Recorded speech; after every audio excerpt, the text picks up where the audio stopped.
നാളെയാണ് അല്ലുവിൻ്റെ birthday party നടക്കുന്നത്. ഇതേ സമയം വാൻഷ് എവിടെയോ പോകാനുള്ള തയ്യാറെടുപ്പിലാണ്. ആള് ബാഗൊക്കെയും പാക്ക് ചെയ്യുവാണ്. വാൻഷ് കഴിഞ്ഞില്ലേ, പെട്ടെന്ന് ഇറങ്ങാൻ നോക്ക്. വരുൺ അപ്പുറത്തു നിന്ന് വിളിച്ചു ചോദിക്കുന്നുണ്ട്. ആ വരുന്നു അച്ഛാ. അന്നേരാണ് വംശി അങ്ങോട്ടേക്ക് വന്നത്. ചേട്ടായി പോകുവാണല്ലേ? ചിരിയോടെയാണ് അവളത് പറഞ്ഞത്. കണ്ടിട്ട് എന്തു തോന്നുന്നു? നിന്റെ കിണിയുടെ അർത്ഥം എനിക്ക് മനസ്സിലായിട്ടാ. ഇങ്ങ് വന്നേ. വാൻഷ് അവളെ അടുത്തേക്ക് വിളിച്ചു. എന്താ? ഇങ്ങ് വാ കുഞ്ഞോളെ, ഞാനൊന്ന് പറയട്ടെ എന്നും പറഞ്ഞ് അവളുടെ കവളിൽ ഒരു ഉമ്മ കൊടുത്തു. ഇത് നാളെ അല്ലു ചേച്ചിക്ക് കൊടുക്കണം, എന്നിട്ട് ചേട്ടായി തന്നതാണെന്ന് പ്രത്യേകം പറയണം കേട്ടോ. പിന്നെ നീയും അച്ഛനും കട്ട ഫ്രണ്ട്സാണെന്നും നീയാണ് ഇവിടുത്തെ സ്പൈ വർക്ക് മുഴുവനും നടത്തുന്നതും എന്നൊന്നും അറിയാനിട്ടല്ല കേട്ടോ. പ്ലീസ് കുഞ്ഞോളെ, ഇത് അച്ഛനോട് പറഞ്ഞേക്കല്ലേ പ്ലീസ്. ചേട്ടായിയുടെ ചക്കരക്കുട്ടിയല്ലേ. ചേട്ടായി വരുമ്പോഴേ മോൾക്ക് വേണ്ടതൊക്കെ കൊണ്ടുവരാട്ടോ. ചേട്ടായി അച്ഛൻ നിർബന്ധിച്ചാൽ ഞാൻ പറയൂട്ടോ. കുഞ്ഞോളെ ഡോണ്ടു, അങ്ങനെ ഒന്നും ചെയ്യാൻ പാടില്ല. നിനക്ക് മേക്കപ്പ് സാധനങ്ങളൊക്കെ വേണമെന്നല്ലേ പറഞ്ഞത്? വലുത് വേണോ ചെറുത് വേണോ? അവിടെയൊക്കെ നല്ല ബ്രാൻഡഡ് സാധനങ്ങൾ കിട്ടും. വലുത് ഓക്കെ, ഏറ്റവും വലുത് തന്നെ വാങ്ങിക്കാം. ഇനി പറയൂ. അവളില്ലെന്ന് ചുമൽ കൂച്ചി. ഗുഡ് ഗേൾ എന്നും പറഞ്ഞ് അവളുടെ നെറ്റിയിൽ ചുണ്ട് ചേർത്തു. ഇത് കുഞ്ഞോൾക്കുള്ളതാട്ടോ.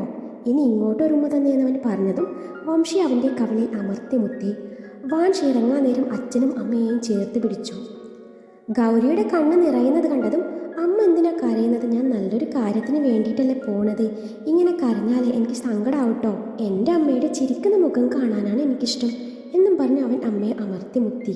ഗൗരി തിരികെ അവൻ്റെ നെറ്റിയിൽ ചുണ്ട് ചേർത്തു. അതെ, എനിക്ക് മനസ്സിലായി. എന്നെ ഒഴിവാക്കി രണ്ടാൾക്കും റൊമാൻസ് കളിക്കാനല്ലേ? അതിനാണ് പെട്ടെന്നുള്ള എൻ്റെ യാത്ര. നാണമില്ലല്ലോ രണ്ടിനും. ഇത്രയും വയസ്സായില്ലേ? ദേ ഒരു പെൺകൊച്ച് വളർന്നു വരിക. ആ ഓർമ്മ വേണം രണ്ടിനും. വാൻഷ് രംഗം സാഡ് മൂഡിലേക്ക് പോകുന്നത് കണ്ട് ഒന്ന് മാറ്റിപ്പിടിച്ചു. ആ ഓർമ്മ എനിക്കുണ്ട് സാർ, അതോർത്ത് ബുദ്ധിമുട്ടണമെന്നില്ല. ഞാൻ എൻ്റെ ഭാര്യ ഇങ്ങനെ ചേർത്ത് പിടിക്കും, ചിലപ്പോഴത് ഇങ്ങനെ ഉമ്മ വെച്ചെന്നൊക്കെ ഇരിക്കും. അത് ചോദിക്കാൻ നിങ്ങളൊക്കെ ആരാ എന്നും പറഞ്ഞ് വരുൺ ഗൗരിയെ ചേർത്ത് പിടിച്ച് ഉമ്മ വെച്ചു. എൻ്റെ പിള്ളേരെ, നിങ്ങളിതൊന്നും കണ്ടുപഠിച്ച് ഓരോന്ന് ചെയ്യരുത് കേട്ടോ. വാൻഷ് വംശയെയും വിഹാനെയും നോക്കി പറഞ്ഞു. അവർ ചെയ്യില്ല, നീ ചെയ്യാതിരുന്നാൽ മതി. വരുൺ വിട്ടുകൊടുത്തില്ല. അതെന്താ അച്ഛ ഒരു മുനവച്ചുള്ള സംസാരം? ഒന്നുമില്ലേ. അപ്പൂപ്പനോടും അച്ഛമ്മയോടും യാത്ര പറഞ്ഞോ? പറഞ്ഞു. എന്നാൽ പെട്ടെന്ന് ഇറങ്ങാൻ നോക്ക്, ഫ്ലൈറ്റ് മിസ്സാവാൻ പാടില്ല എന്ന് വരുൺ പറഞ്ഞതും വാൻഷ് വിഹാനെ ഹഗ് ചെയ്ത് എല്ലാവരോടും ബായ് പറഞ്ഞ് പുറത്തിറങ്ങി. ബർത്ത്ഡേക്ക് വാൻഷിൻ്റെ വരവും പ്രതീക്ഷിച്ച് അണിഞ്ഞൊരുങ്ങി സുന്ദരിയായി നിന്ന അല്ലുവിന് വരുണിൻ്റെയും ഗൗരിയുടെയും കൂടെ വാൻഷിനെ കാണാത്തതുകൊണ്ട് ശരിക്കും വിഷമം തോന്നി. എന്നാലും തൻ്റെ അച്ഛനെ വേദനിപ്പിക്കണ്ടല്ലോ എന്ന് കരുതി അല്ലു എല്ലാവരുടെയും മുമ്പിൽ ചിരിയോടെ നിന്നു. അവൻ പോയെന്ന് വംശിയിലൂടെ അല്ലു അറിഞ്ഞു. എന്നാൽ ഒരു വാക്ക് പോലും പറയാതെ അവൻ പോയപ്പോൾ അവൾക്ക് ശരിക്കും വിഷമം തോന്നി. ഒരു ബർത്ത്ഡേ വിഷ് പോലും അവൻ അയച്ചില്ലല്ലോ എന്നോർത്തപ്പോൾ അവൾക്ക് അവനോട് ദേഷ്യം തോന്നി. വരുണും ഗൗരിയും ഇറങ്ങാൻ നേരം വംശി ആരും കാണാതെ അല്ലുവിൻ്റെ കവിളിൽ അമർത്തി മുത്തി. ഇത് ചേട്ടായി ചേച്ചിക്ക് പ്രത്യേകം തരാൻ പറഞ്ഞതാ. ഹാപ്പി ബർത്ത്ഡേ ചേച്ചി എന്നും പറഞ്ഞ് അവൾ ചിരിയോടെ പോയതും അല്ലുവിൻ്റെ മുഖം സന്തോഷത്താലും നാണത്താലും പൂത്തുലഞ്ഞു. മുറിയിൽ ഓടിച്ചെന്ന് ഡോറുമടച്ച് കണ്ണാടിക്ക് മുന്നിൽ നിന്ന് സ്വന്തം പ്രതിബിംബത്തിലേക്ക് നോക്കി അങ്ങനെ നിന്നു. കവളിൽ മെല്ലെയൊന്ന് തലോടി. ഉമ്മ കൊടുത്തത് വംശിയാണേലും അവിടെ പതിഞ്ഞിരിക്കുന്നത് വാൻഷിൻ്റെ ചുണ്ടുകളാണെന്ന പോലെ അവൾക്ക് തോന്നി. കണ്ണടിച്ച് നിന്നതും അവൻ പിറകിലൂടെ വന്ന് പുണരുന്നത് പോലെ, കാതിലേക്ക് പതിയെ ഊതുന്നത് പോലെ, അവൾക്ക് ശരീരമാകെ കോരി തരിക്കുന്നത് പോലെ തോന്നി. ശേഷം ബെഡിൽ കമഴ്ന്ന് കിടന്നു. ഫോണിൽ ദിൽ എന്ന് സേവ് ചെയ്ത് വെച്ചിരിക്കുന്ന നമ്പറിലേക്ക് മെസ്സേജ് ചെയ്തു. ബർത്ത്ഡേ ഗിഫ്റ്റ് ഒരുപാട് ഇഷ്ടമായി. ഈ ഒരു ഗിഫ്റ്റ് നിന്റെ ചുണ്ടിൽ നിന്ന് കിട്ടുന്ന നാളിനായി ഞാൻ കാത്തിരിക്കുന്നു. നിന്റെ ലക്ഷ്യത്തിലേക്ക് തടസ്സമാവാനോ ബുദ്ധിമുട്ടിക്കാനോ ഞാനിത് വരില്ല. ഇനി ഒരു കണ്ടുമുട്ടൽ അതെപ്പോഴാണെന്നറിയില്ല. ഇനി ഇതുപോലൊരു മെസ്സേജും കാണില്ല, ഫോൺ വിളിയും ഉണ്ടാവില്ല. പക്ഷെ നീ എന്നിലേക്ക് എത്തുന്ന നിമിഷത്തിനായി ഞാൻ കാത്തിരിക്കും. ഓൾ ദി ബെസ്റ്റ് എന്നും പറഞ്ഞ് സെൻഡ് ബട്ടൺ പ്രസ് ചെയ്തു. ബാംഗ്ലൂരിലെ ഇൻഡോർ സ്റ്റേഡിയത്തിനകത്ത് നിന്ന് പ്രാക്ടീസിനിടയിലെ ഇടവേളയിൽ അല്പം മാറി നിന്ന് അല്ലുവിൻ്റെ മെസ്സേജ് വായിച്ചതും വാൻഷിൻ്റെ ചുണ്ടിൽ ഒരിളം പുഞ്ചിരി വിരിഞ്ഞു. ദിവസങ്ങളും ആഴ്ചകളും മാസങ്ങളും വർഷങ്ങളും ആരെയും കാത്തു നിൽക്കാതെ കുഴഞ്ഞു വീണു. അല്ലുവിൻ്റെ MBBS പഠനം കഴിഞ്ഞു. കൂടെ ഇൻറ്റേൺഷിപ്പും കഴിയാറായി. ഇനി ഏതെങ്കിലും ഒന്നിൽ സ്പെഷ്യലൈസ് ചെയ്യണം. മുന്നിൽ ഒരുപാട് ഓപ്ഷൻസ് ഉണ്ട്. എന്നാലും ഡെർമറ്റോളജി ആൻഡ് വെനറോളജി എന്ന ഓപ്ഷനാണ് അവൾ മുൻഗണന കൊടുത്തത്. അതിനു മുന്നെയായി മാരേജ് എന്ന കടമ്പ കടക്കണം എന്നാണ് വീട്ടുകാരുടെ നിർബന്ധം. മാരേജിന് നിർബന്ധിക്കുമ്പോഴും വാൻഷിൻ്റെ കാര്യം അച്ഛനോ അമ്മയോ മിണ്ടിയില്ല എന്നത് അവളെ അത്ഭുതപ്പെടുത്തി. വാൻഷിൻ്റെ കാര്യം പറഞ്ഞില്ലല്ലോ. അവൻ ഇന്ന് അറിയപ്പെടുന്ന ഒരു ക്രിക്കറ്റ് പ്ലെയറാണ്. ഇന്ത്യൻ ടീമിലെ മിന്നും താരം. ആളൊരു ഓൾറൗണ്ടറാണ്. നന്നായി ബാറ്റ് ചെയ്യും, ബൗൾ ചെയ്യും. ഫീൽഡിങ്ങിലും മിടുക്കനാണ്. IPL ത്രൂ ആണ് അവൻ ഇന്ത്യൻ ടീമിലെത്തിയത്. പിന്നെ തിരിഞ്ഞു നോക്കേണ്ടി വന്നിട്ടില്ല. അച്ഛൻ്റെ ഓരോ സ്വപ്നങ്ങളും മകൻ നേടിയെടുക്കുമായിരുന്നു. വിഹാനാണെങ്കിൽ നല്ലൊരു വോളിബോൾ പ്ലെയറും. അന്ന് കണ്ടതിന് ശേഷം അല്ലുവും വാൻഷും തമ്മിൽ കണ്ടിട്ടില്ല. കാണാനുള്ള സാഹചര്യം ഉണ്ടായിട്ടും അല്ലു വേണ്ടെന്ന് വെച്ചു. അറിയപ്പെടുന്ന താരമായപ്പോൾ ഒരിക്കൽ പോലും അവൻ അവളെ വിളിക്കുകയോ സംസാരിക്കുകയോ ചെയ്തില്ല.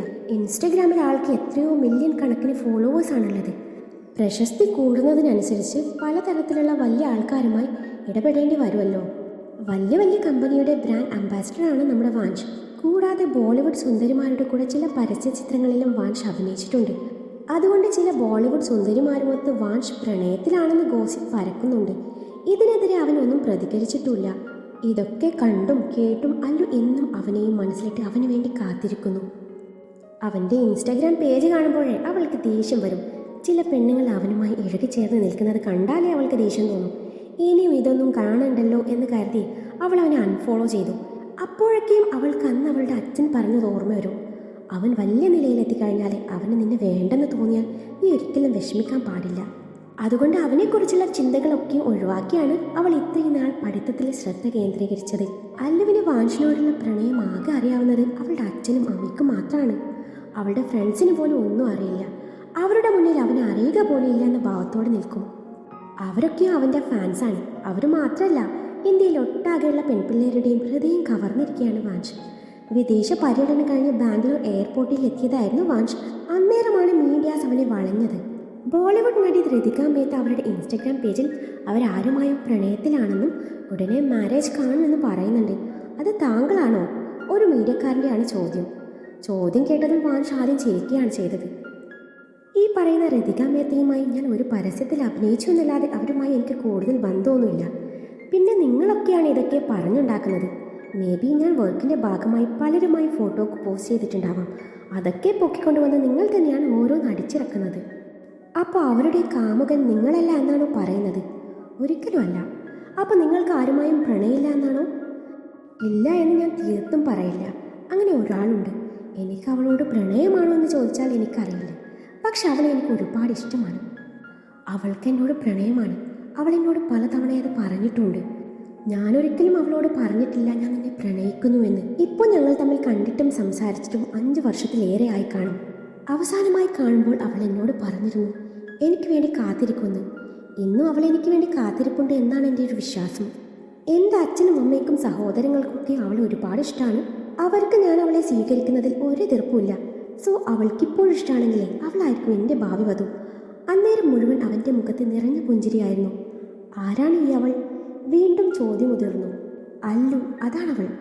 അല്ലു ഫുൾ നെയിം ഒന്ന് പറയുമോ? സോറി, ഇപ്പോൾ മുഴുവൻ പേരും വെളിപ്പെടുത്താൻ ഞാൻ ആഗ്രഹിക്കുന്നില്ല എന്നും പറഞ്ഞ് തലയിൽ നിന്നും സൺഗ്ലാസ് മുഖത്തേക്ക് വച്ചു. അവൻ എയർപോർട്ടിനകത്ത് നിന്നും പുറത്തിറങ്ങി അവൻ്റെ ആഡംബര കാറിൽ കയറി. ക്യാമറ കണ്ണുകൾ അവനെ പിന്തുടർന്നു. തൊട്ടടുത്ത നിമിഷം വണ്ടി ചീറിപ്പാഞ്ഞു. വാൻഷിൻ്റെ വെളിപ്പെടുത്തൽ നിമിഷ നേരം കൊണ്ട് സോഷ്യൽ മീഡിയ മുഴുവൻ വൈറലായി. അവൻ്റെ അല്ലു ആരാണെന്നറിയാൻ ആരാധകർക്ക് ആകാംക്ഷയോടെ കാത്തിരിപ്പാണ്. ഈ വീഡിയോ അല്ലു ഫ്രണ്ട്സിനൊപ്പം ഇരുന്ന് കാണുവാണ്. ഇത് കണ്ട് അല്ലു ആകെ കിളിപ്പോയി നിൽക്കുവാണ്. അവൻ്റെ ഭാഗത്ത് നിന്ന് ഇതുപോലൊരു നീക്കം അവൾ ഒരിക്കലും എക്സ്പെക്ട് ചെയ്തില്ലായിരുന്നു.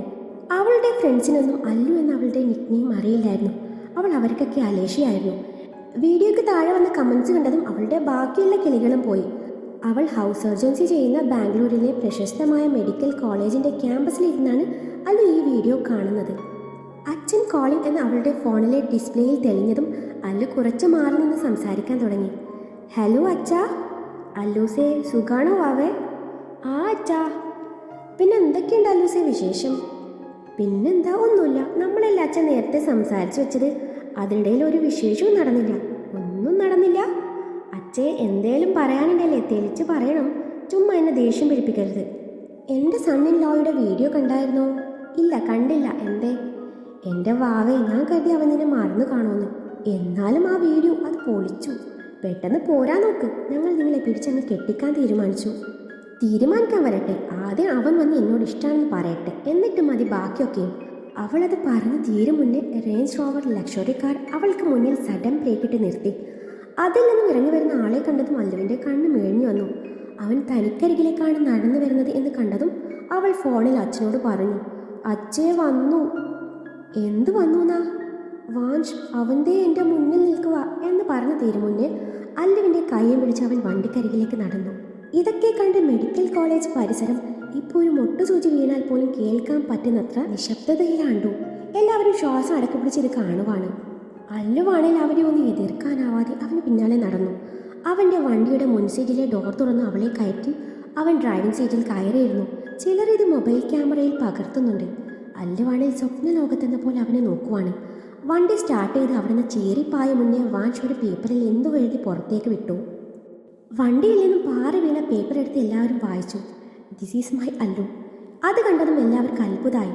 ഈ വീഡിയോ പലരും സോഷ്യൽ മീഡിയയിൽ പോസ്റ്റ് ചെയ്തു. നിമിഷ നേരം കൊണ്ട് അതും വൈറലായി മാറി. വാൻഷിൻ്റെ അല്ലു സുന്ദരിയാണെന്നും ഭാഗ്യവതിയാണെന്നും രണ്ടാളും തമ്മിൽ മെയ്ഡ് ഫോർ ഈച്ച് അതർ ആണെന്നും ക്യൂട്ട് കപ്പിൾസ് ആണെന്നും അങ്ങനെ കമൻസ് നീണ്ടു. ഇതേ സമയം അല്ലു ആ ഷോക്കിൽ തന്നെയായിരുന്നു.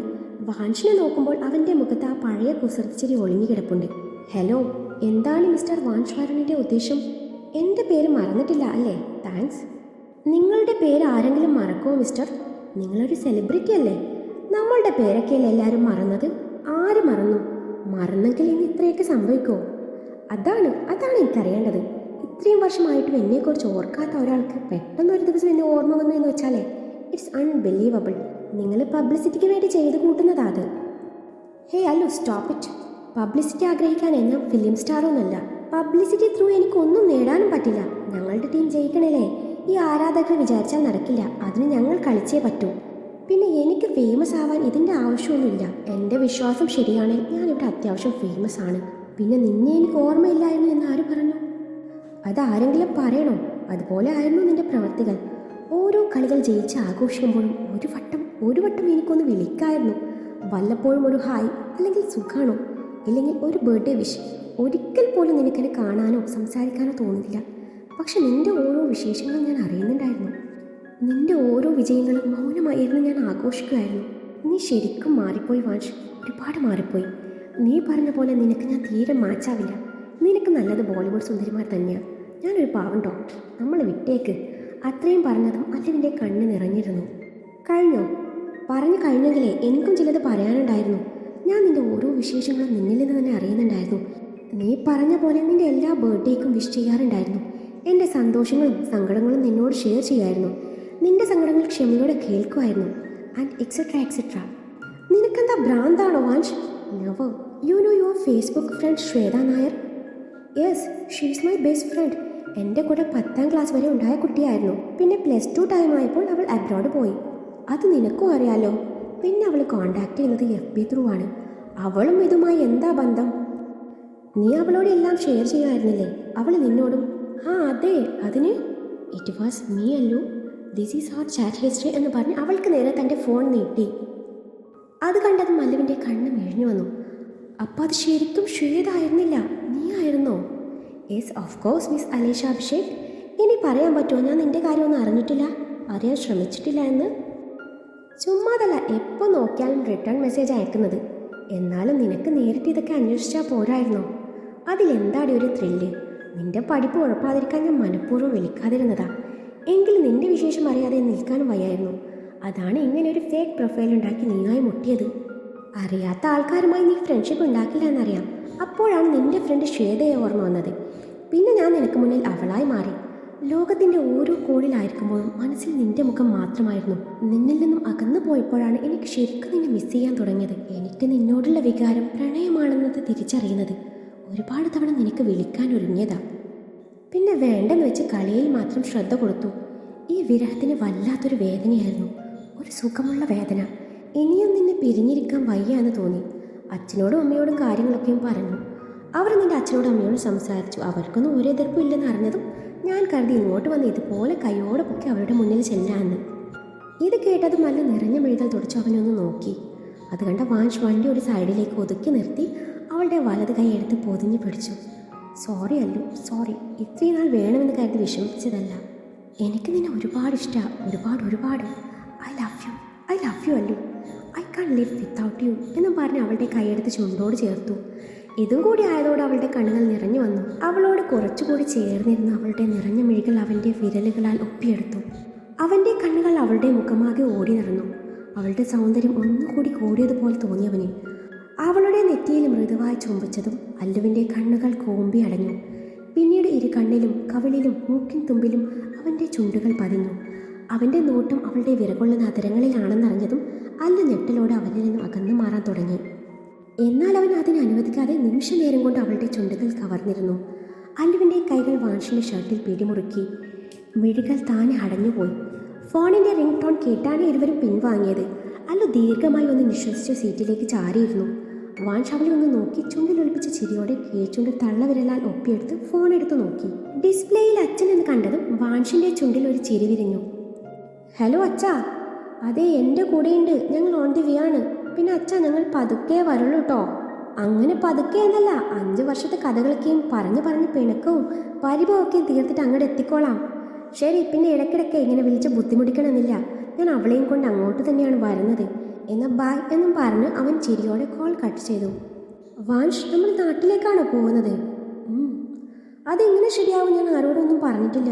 ഇന്ന് ലാസ്റ്റ് ഡേ ആണെന്ന് ശരിയാ, പക്ഷെ ഞാൻ ഹോസ്റ്റൽ റൂം വെക്കേറ്റ് ചെയ്തിട്ടില്ല. എൻ്റെ സാധനങ്ങളൊക്കെ അവിടെയാ. അത് കുഴപ്പമില്ല, അതൊക്കെ നമുക്ക് സെറ്റാക്കാം. നീ ഇപ്പോൾ ബാക്കിയൊക്കെ ഒന്ന് മറന്നു കളാലോ. From Bangalore to Kochi, full romantic mood. അത് മാത്രം മതി. ഇത് കേട്ടതും അല്ലുവിൻ്റെ മുഖം നാണത്താൽ പൂത്തുലഞ്ഞു. അതെ, നിനക്ക് ഈ നാണൊക്കെയും വരുമല്ലേ? ഇത് കേട്ടതും അല്ലവനെ തുറച്ചു നോക്കി. അതൊക്കെ പോട്ടെ, എങ്ങനെയുണ്ടായിരുന്നു നമ്മുടെ ഫസ്റ്റ് കിസ്? ഓ സോറി, അങ്ങനെ പറയാൻ പറ്റില്ലല്ലോ. എൻ്റെ ആദ്യ ചുമ്മനം അതാവും കൂടുതൽ ഇണങ്ങുന്നത്. നീ എനിക്ക് എത്ര ഉമ്മകൾ വാരിക്കോരി തന്നതല്ലേ. അതിൻ്റെയൊന്നും ഏഴായാലത്ത് വന്നിട്ടില്ല എന്നറിയാം. എന്നാലും എന്നെക്കൊണ്ടാവും പോലെ മനോഹരമാക്കാൻ ഞാൻ ശ്രമിച്ചിട്ടുണ്ട്. ഇനിയിപ്പോൾ നാട്ടിലെത്തും വരെ നിന്റെ കടം ഓരോന്നായി വീട്ടണം. കടമോ? എന്ത് കടം? എന്ത് കടമെന്നോ? ഞാൻ ആരുടെ കയ്യിൽ നിന്നും ഫ്രീ ആയി ഒന്നും വാങ്ങാറില്ല. വാങ്ങിയാൽ അത് തിരിച്ചു കൊടുത്തിരിക്കും, പലിശ സഹിതം. അതുകൊണ്ട് നീ തന്ന ഉമ്മകളൊക്കെ ഞാനങ്ങ് തിരിച്ചു തരാൻ തീരുമാനിച്ചു. എനിക്കറിയില്ല കൊച്ചി എത്തുമ്പോഴേക്കും കടം തീർക്കാൻ പറ്റുമെന്ന്, പക്ഷെ ഞാൻ മാക്സിമം ട്രൈ ചെയ്യും എന്നും പറഞ്ഞ് അവളെ നോക്കി സൈറ്റടിച്ച് കവളിൽ അമർത്തി മുത്തി സൺഗ്ലാസും വെച്ച് വണ്ടി സ്റ്റാർട്ട് ചെയ്ത് മുന്നോട്ടെടുത്തു. പറഞ്ഞതുപോലെ തന്നെ വളരെ പതുക്കെയായിരുന്നു അവരുടെ യാത്ര. ഭക്ഷണമൊക്കെയും വഴിയരികിലെ തട്ടുകടയിൽ നിന്നും, അതും ഇരുവരും മാസ്ക് അണിഞ്ഞു. രാത്രി വണ്ടി വിജനമായ സ്ഥലത്ത് ഒതുക്കി നിർത്തി പിന്നിലെ സീറ്റ് അഡ്ജസ്റ്റ് ചെയ്ത് വെച്ചു പരസ്പരം പുണർന്ന് ഇരുവരും നേരം വെളുപ്പിച്ചു. ശേഷം ഇരുവരുടെയും യാത്ര തുടർന്നു. പിറ്റേ ദിവസം ഉച്ചയോടെ വാൻഷിൻ്റെ വണ്ടി കൊച്ചിയിലെ പ്രമുഖ കൺവെൻഷൻ ഹാളിന് മുന്നിൽ നിർത്തി. വണ്ടി ചെന്ന് നിന്ന സ്ഥലം കണ്ടു അല്ലു വാൻഷിനെ ഒന്ന് നോക്കി. ഇറങ്ങ്. അല്ലു വണ്ടിയിൽ നിന്ന് ഇറങ്ങി ചുറ്റും നോക്കി. അവിടെ പതിപ്പിച്ചിട്ടുള്ള പടുക്കൂറ്റം ഫ്ലാക്സിലെ എൻഗേജ്മെൻറ്റ് ഫോട്ടോയും പേരും കണ്ടതും അല്ലു വിശ്വാസം വരാതെ വാൻഷിനെ നോക്കി. അവൻ്റെ മുഖത്താണേൽ നിറഞ്ഞ പുഞ്ചിരി മാത്രം. അപ്പോഴേക്കും എല്ലാവരും പുറത്തേക്ക് ഇറങ്ങി വന്നു. അഭിയും ശ്രീയും വരുണും ഗൗരിയും ആദിയും വിഹാനും വംശിയും കൂടെ വിശാഖും ശരത്തും അർജുനും ഗായവും അമ്മുവും അനുവും അവരുടെയൊക്കെ മക്കളും. വാൻഷിൻ്റെ അച്ഛനും അച്ചമ്മയും അമ്മൂമ്മയും പിന്നെ ലക്ഷ്മി അമ്മയും ശിവദാസനും നന്ദിനി അമ്മയും എല്ലാവരും ഇരുവരെയും വരവേറ്റു. അല്ലു ഓടിച്ചെന്ന് അബി ഇറകെ പുണർന്നപ്പോൾ വാൻഷ് അവൻ്റെ അച്ഛൻ്റെ നെഞ്ചോട് ചേർന്നു. അബിയിൽ നിന്ന് അകന്നു മാറി അല്ലു വിച്ചുമാമ എന്ന് പറഞ്ഞ് വിശാഖിനെ കെട്ടിപ്പിടിച്ചപ്പോൾ അവൾ അവൻ്റെ പഴയ അല്ലുക്കുട്ടനായി മാറുകയായിരുന്നു. ഈവനിംഗ് ആണ് അല്ലുവിൻ്റെയും വാൻഷിൻ്റെയും എൻഗേജ്മെൻറ്റ് നടക്കുന്നത്. ഇരുവരും റെസ്റ്റ് എടുക്കാൻ വേണ്ടി അവരവരുടെ മുറിയിലേക്ക് പോയി. അച്ഛനമ്മമാരുടെയും കുടുംബക്കാരുടെയും സാന്നിധ്യത്തിൽ വാൻഷ് അല്ലുവിൻ്റെ വിരലിൽ മോതിരം അണിയിച്ചു. തിരിച്ച് അല്ലു വാൻഷിൻ്റെ വിരലിലും. ആ നിമിഷം ഇരുവരുടെയും പ്രണയം കലർന്ന ആ നോട്ടം ക്യാമറ കണ്ണുകൾ പകർത്തി. കൂടെ വാൻഷിൻ്റെ ഫോണിൽ വിഹാനും അല്ലുവിൻ്റെ ഫോണിൽ ആദിയും. ആ നിമിഷം അഭിയുടെയും വരുണിൻ്റെയും കണ്ണുകൾ ചെറുതായി നിറഞ്ഞു തുടങ്ങിയിരുന്നു. അമ്മമാരെക്കാളേറെ സന്തോഷിച്ചത് അച്ഛന്മാരായിരുന്നു. അഭിയുടെ കണ്ണ് നിറയുന്നത് കണ്ട ശ്രീ അവൻ്റെ കയ്യിൽ മുറുക്കി പിടിച്ചു. അന്നേരം അബി അവളെ ചേർത്ത് പിടിച്ചു. കൂടെ വരുൺ ഗൗരിയെയും. മണവാളിനെയും മണവാട്ടിയെയും മറന്ന് എല്ലാവരും ആ നിമിഷം അത് ക്യാമറയിൽ പകർത്തി. Perfect shot. വിഹാനും വംശിയും ആദ്യം ഒരുപോലെ പറഞ്ഞു. ഇത് കണ്ട അല്ലുവിൻ്റെയും വാൻഷിൻ്റെയും മുഖത്ത് നിറഞ്ഞ പുഞ്ചിരിയായിരുന്നു. ആരും തങ്ങളെ ശ്രദ്ധിക്കുന്നില്ല എന്ന് ഉറപ്പ് വരുത്തിയ വാൻഷ് പതിയെ അല്ലുവിനോട് ചേർന്നിരുന്നു. വാൻഷ്, നമ്മുടെ അച്ഛന്മാരെ അമ്മമാരെ സ്നേഹിക്കുന്നത് പോലെ നീ എന്നെ സ്നേഹിക്കുമോ? അവരിൽ നിന്ന് നോട്ടമെടുക്കാതെ അല്ലു അവനോട് ചോദിച്ചു. നമ്മുടെ അമ്മമാരെ പോലെ നിനക്കെന്നെ സ്നേഹിക്കാൻ പറ്റുമെങ്കിലേ എനിക്കും പറ്റും, വാൻഷ് അവളുടെ കണ്ണുകളിലേക്ക് നോക്കി പറഞ്ഞു. അതേ അല്ലു, വരുൺ ഗൗരിയുടെ നിഴലായതുപോലെ, അഭിഷേക് ശ്രേയയുടെ നിഴലായതുപോലെ നിൻ നിഴലായി ഞാനെന്നും കൂടെ ഉണ്ടാകും. അന്നേരം ഇരുവരുടെയും കണ്ണുകൾ തമ്മിൽ ഉടക്കി. അതെ, കണക്കനുസരിച്ച് ഒരു ഉമ്മ ബാലൻസ് ഉണ്ട്. ആകെ നീ എനിക്ക് 15 ഉമ്മ തന്നിട്ടുണ്ട്. ഞാൻ എഴുതി വെച്ചിട്ടുണ്ടായിരുന്നു. എനിക്കാണേലേ 14 മാത്രമേ തരാൻ പറ്റിയിരുന്നുള്ളൂ. അതുകൊണ്ട് ബാക്കിയുള്ള ഒരു ഉമ്മ ഇപ്പം തരട്ടെ. അയ്യടാ, ഇന്നലെ രാത്രി ഉറങ്ങാൻ നേരം അൺലിമിറ്റഡായി നിന്റെ ചുണ്ട് എൻ്റെ പലയിടത്ത് എത്തിയതാ. അതെവിടെ പോയി? അത് കണക്കിൽപ്പെടാത്തതാണ് എന്നും പറഞ്ഞ് വാൻഷ് അല്ലുവിൻ്റെ ചുണ്ടിലേക്ക് ഉമ്മ വെച്ചതും ക്ലിക്ക്. വീണ്ടും ക്യാമറ ഇരുവർക്കും നേരെ തിരിഞ്ഞു. ശ്വാസമെടുക്കാൻ പോലും മറന്നുകൊണ്ട് ഇരുവരും അതേ പൊസിഷനിലാണുള്ളത്. ചേട്ടായി മതി സ്റ്റാച്ചു കളിച്ചത്, ഇനി മാറിക്കേ, വംശി ചിരിയോടെ പറഞ്ഞതും ഇരുവരും ചമ്മലോടെ അകന്നു മാറി. അവരുടെ ചമ്മൽ എല്ലാവരിലും ചിരി പടർത്തി. ചമ്മൽ മറക്കാനല്ല അവളുടെ മുഖം വാൻഷിൻ്റെ നെഞ്ചിൽ ഒളിപ്പിച്ചു. ക്ലിക്ക്. വീണ്ടും അത് ക്യാമറയിൽ പതിഞ്ഞു.